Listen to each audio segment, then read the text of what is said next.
Selles õpiobjektis käsitlen ma erinevaid akvarellitehnikaid, neid on kokku 4 tükki ja pärinevad nad 2005. aasta kunstiõpikust, mille on koostanud Anu Purre. Esmalt jaotan paberipinna 4 osaks, nii saan ma ühele paberile kõik 4 akvarellitehnikat ära paigutada. Selleks kasutan kitsamat teipi, nii jääb mul rohkem ruumi maalimiseks ja katsun need pinnad jaotada võrdselt 4 osaks.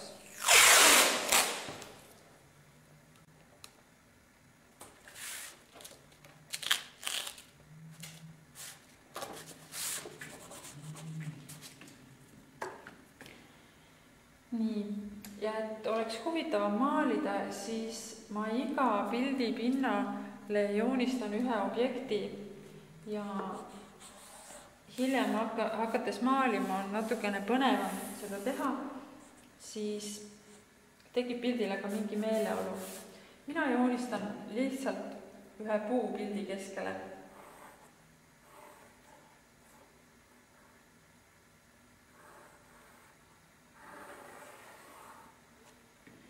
Teen 4 ühesugust puud.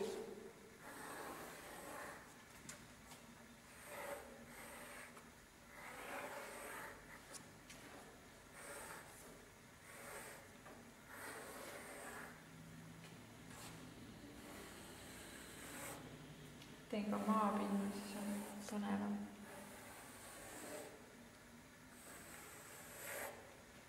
Nii, ja kui ettejoonistus on tehtud, siis võimegi hakata maalima.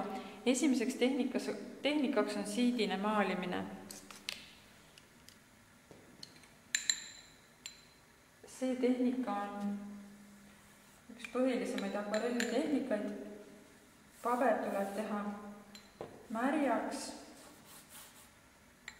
ja võib ka kergelt värvi panna. See on põnevam.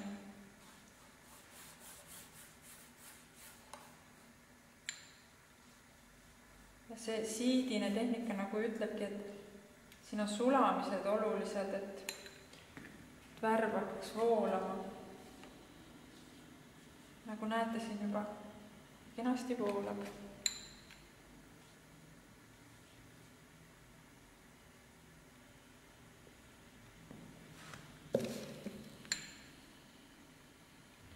Nii, ja nüüd tahan näidata,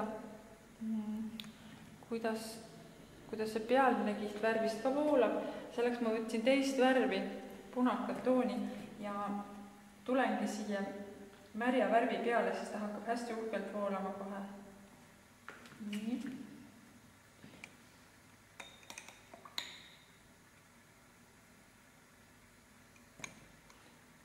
Teen ka maapinna. Siin saab ka seda voolamist demonstreerida. Just teist värvi toon ongi parem, siis tuleb see voolamine kenasti välja.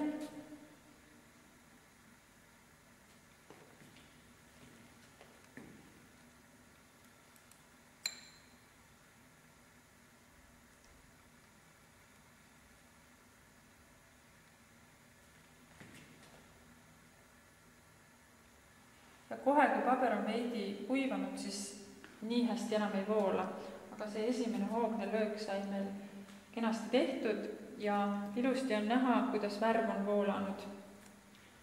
Ja siidise maalimise tehnika näide ongi meil olemas.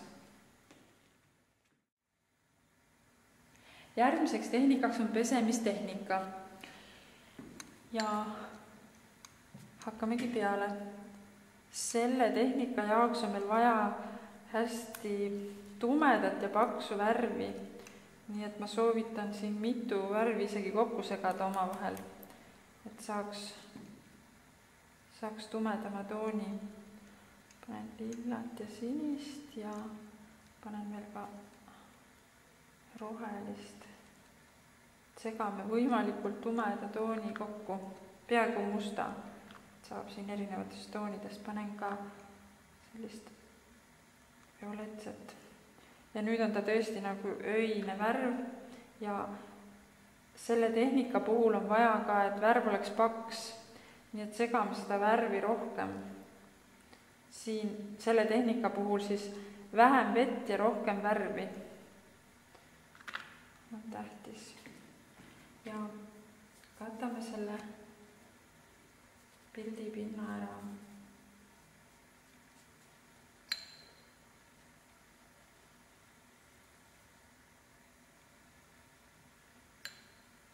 Teeme siia nagu öise puu tumedal foonil.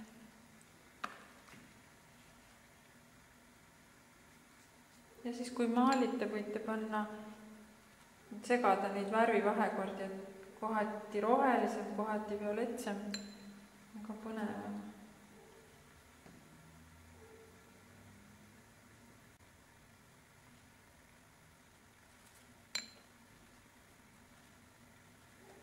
Ja kohe, kui värv hakkab otsa saama, siis segage juurde, pange tumedamat tooni, et ei läheks heledaks. See on väga oluline.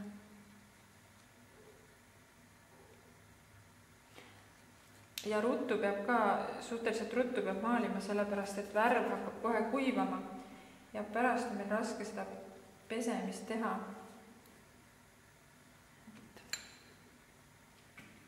Püüame nagu kiirustades veidi maalida.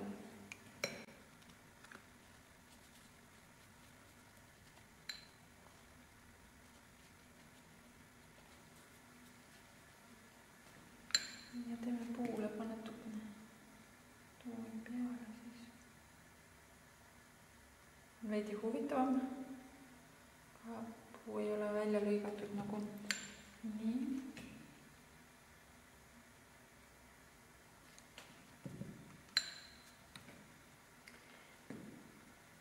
Nii, ja nüüd alustamegi pesemistehnikaga. Selleks loputame pintsli vees ära. Mul on siin lapp, ma kuivatan pintsli ära ja sellest kohast, kus tahan pesta, õrnalt pühin pildipinda, et ma tahan siia puu ümber teha näiteks pilvi taevasse, siis ma just niimoodi pintsliga korjan selle värvi ära ja seda nimetataksegi pesemiseks. Et jällegi ma loputan pintsli, kuivatan ja tõmban. Pilv hakkabki tulema siit välja ja jälle peale iga tõmmet siis kuivatame või loputame pintsli ära ja kuivatame iga kord. Nii, et siis ta jääb puhtam. Ja näete, sealt, kus on värv kuivanud, sealt on juba raskem pesta. Et see värv imbub paberi sisse ja hakkab juba kuivama. Nii. Aga tulevad küll pilved välja.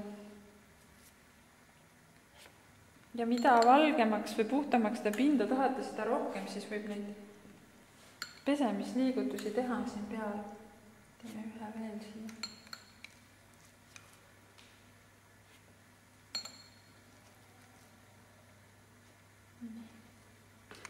Ja ongi meil pesemistehnika näide ka valmis. Järgmiseks tehnikaks on graafiline maalimine. Et selleks katame pildipinna sellise õrna tooniga. Seekord ei pea olema tume toon, et segame midagi sellist kergemat just.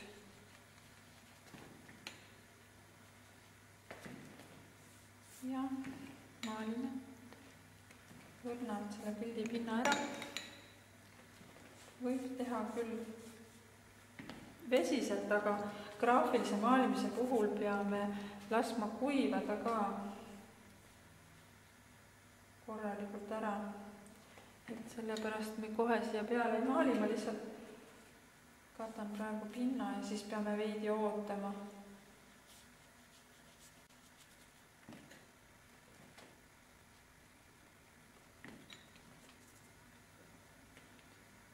Nagu näete, siin kasutan ka tausta fooni maalimisel, kasutan siidist maalimist, et värv ilusti voolab ja see ongi akvarellis üks tore asi, see voolamine.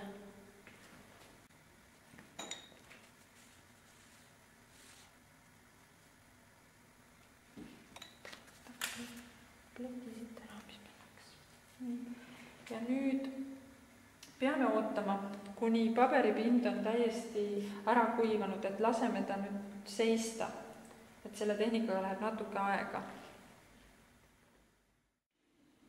Ja seni, kuni meil paber kuivab graafilise maalimise tegemise puhul, peame natuke ootama, saame ära teha soolatehnika töö. Et selleks on jälle meil vaja suhteliselt tumedat ja paksu värvi, et võimegi segada siin taolise värvi, nagu me pesemistehnika puhul tegime. Et päris tume ja paks võib see olla.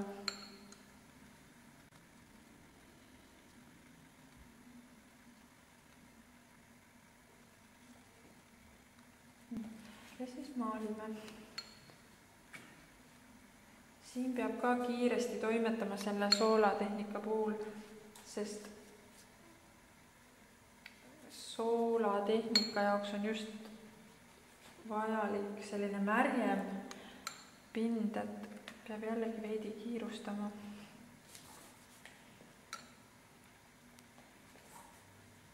Katsun siit ruttu selle pinna ära katta. Suur pintsel on kindlasti abiks, et väikse pintsliga jääte hätta.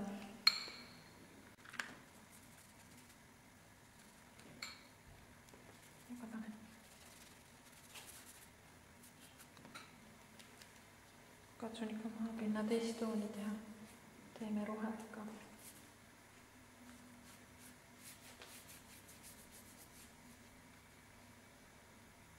Nii, ja nüüd meil puu kadus täitsa ära, aga katsume soolaga selle välja tuua.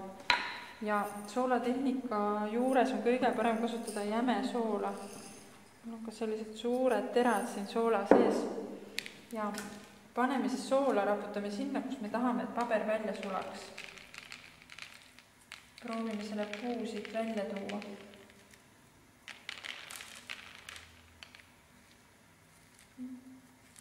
Mulle see soolatehnika nii meeldib, et ma panen tegelikult mujale ka.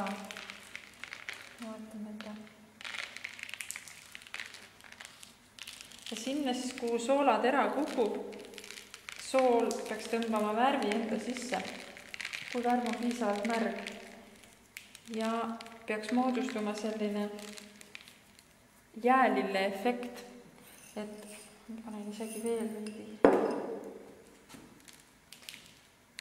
Märga kohta siis on näha. Seda saab teha ka peensoolaga, aga jämesoolaga jääb huvitavam, sest see struktuur on siis ebaühtlasem.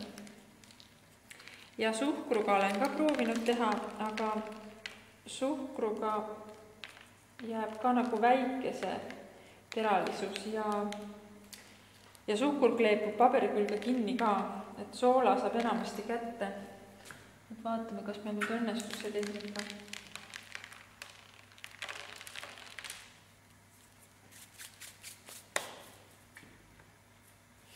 Ootame veel, et meil selle graafilise maalimise pind veel kuivab. Ootame ka soolatehnika ilmumist.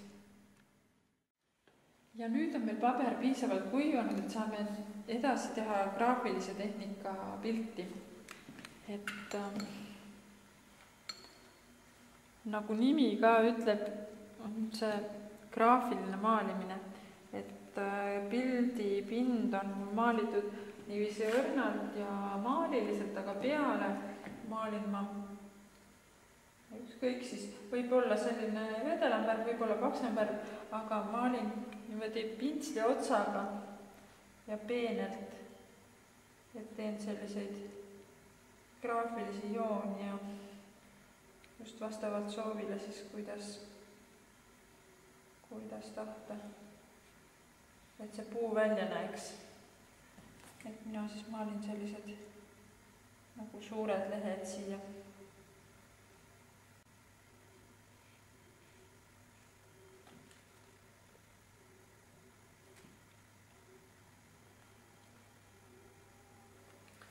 Graafilise maalimise puhul või graafilist maalimist saab kasutada selleks puhuks, kui tahta teha sellist ruumilist maali, et taust on hästi maaliline ja läbipaistev, aga siis siia esiplaanile tuleb selline teravam motiiv, et ta kohe eristub pildi pinnast hästi. Et siin võib ka tumedusega mängida, et mida tumedamalt maalida, seda rohkem ta välja joonistub see graafiline pind.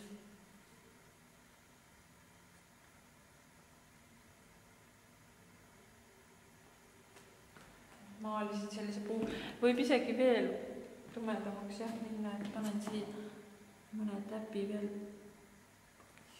tumedust juurde, siis ta tuleb veelgi paremini esile.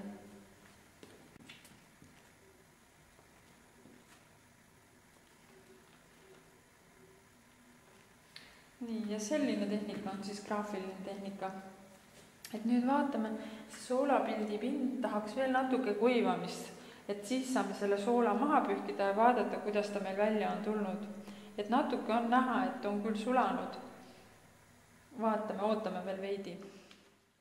Nii, ja nüüd meil peaks olema soolatehnika pilt ka valmis, et ettevaatlikult võtsin siin paberi abiks, et siia siis kogume selle soola kokku, et ta põrandama läheks. Ja õrnalt siis pühin pildi pinnalt ka ära need soolatükid. Tuleb ilusasti maha. Ja päris kuiv ta veel ei ole, aga siit saame ta ikkagi kätte. Et meil puu kadus nüüd ära siit pildi pinnalt, aga asemele tekkis tähine taevas. Et see on ka kena.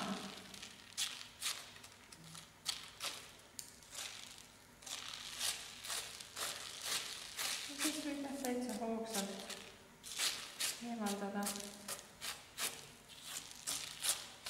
Et minul tuli selline ühtlane faktuur sellest soolast, aga mõnikord tulevad sellised ka suuremad laigud. Praegu jäi ta selline säbruline pind.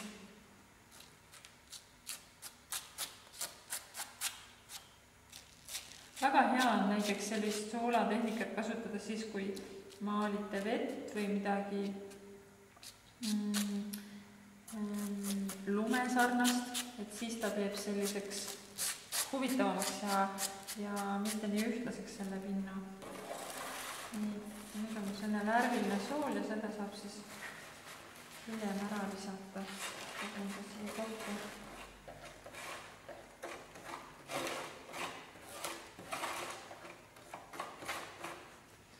Nii, ja nüüd ongi meil kõik tehnikad valmis. Ning nüüd töö lõpetuseks eemaldame paberilt teibid, siis saab meil töö päris kenasti valmis. Et ka niimoodi väljapoole teipi tõmmates ettevaatlikult muidu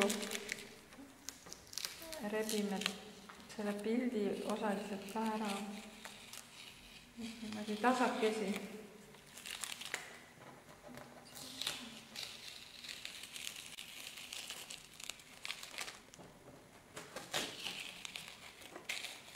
Iga tehnika ümber on nüüd ilus raam ja nad on niimoodi puhtalt eraldatud üksteisest.